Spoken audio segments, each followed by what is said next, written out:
foi esclarecido que quando a gente fala de saúde aqui, a gente está falando de saúde ontológica.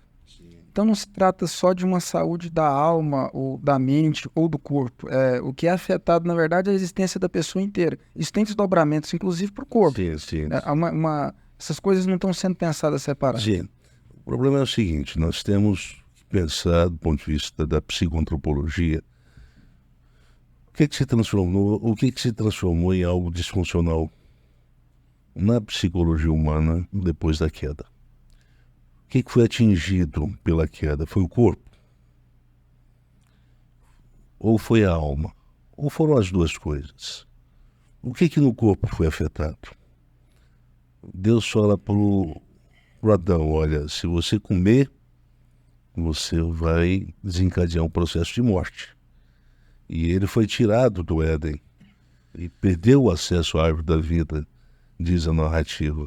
E com isso, a sua mortalidade, ou a sua natureza mortal, pôde ser provada, porque ele foi privado do fruto que garantia a ele a imortalidade. Mas o que da alma também foi atingido? Porque, afinal de contas, o pecado, o que é isso, o pecado? O que ele produz? O que ele produz em termos de uma psicologia da cognição? O que ele produz em termos de uma psicologia do discernimento? O que ele produz em termos de uma psicologia da capacidade humana de pensar a sua própria concepção de agir moral? Por que eu faço isso e não faço aquilo?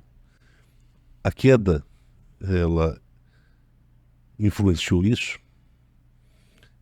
Agora há pouco, o Timóteo falando sobre saúde ontológica, é um conceito mais amplo, é um conceito que abarca o conceito psicomoral, ou psicofísico e psicomoral, mas abarca também esse eu moral atuando na vida, em modo de viver, modo de fazer escolhas.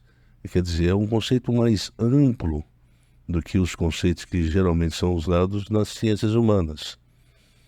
E mais amplo até do que aquele que a Organização Mundial de Saúde tentou desenvolver, biopsicossocial. Sim, biopsicossocial, quer dizer, envolve tudo. Não se envolve só a saúde das relações ou das interações humanas.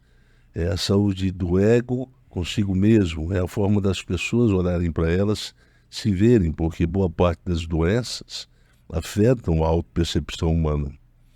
Então, o professor Cláudio, ele fez essa análise no nosso primeiro podcast, quando ele falava sobre o conceito de autorrejeição. E como é que esse conceito de autorrejeição está associado a uma das doenças mais características e mais emblemáticas do nosso tempo, que é a litofobia. Pois bem, nós vamos falar também sobre isso. Eu quero só contar com a sua paciência e quero que você se esforce o máximo possível, porque o raciocínio é um pouco complexo e eu estou tentando e me esforçando ao máximo de tentar simplificar para você.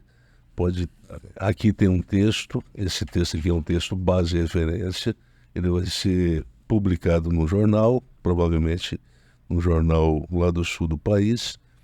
Se depois você quiser ter acesso a esse texto, ele vai estar presente no jornal e você poderá ter acesso à integridade do texto para compreender um pouco melhor a dinâmica desse argumento, desse pensamento, que é um pensamento que foi obstruído por várias doutrinas, né?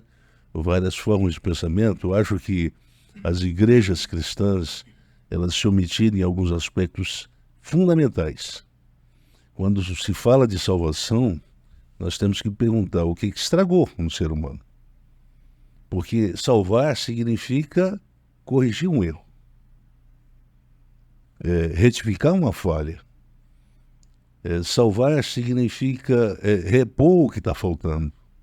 E o que está faltando? Nós temos que fazer essas perguntas, porque se essas perguntas não são feitas, o conceito de salvação ele se esvazia.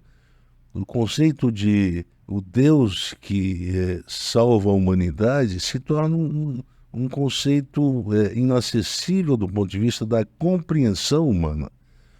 Acho que se a gente não compreender isso, a própria fé cristã vai se esvaziar e vai perder o significado que ela precisa ter para tornar a nossa compreensão de vida no mundo mais relevante, mais significativa.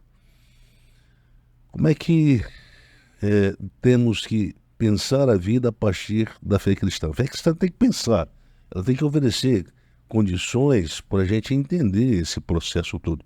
A partir da queda, a humanidade ela sofre alterações.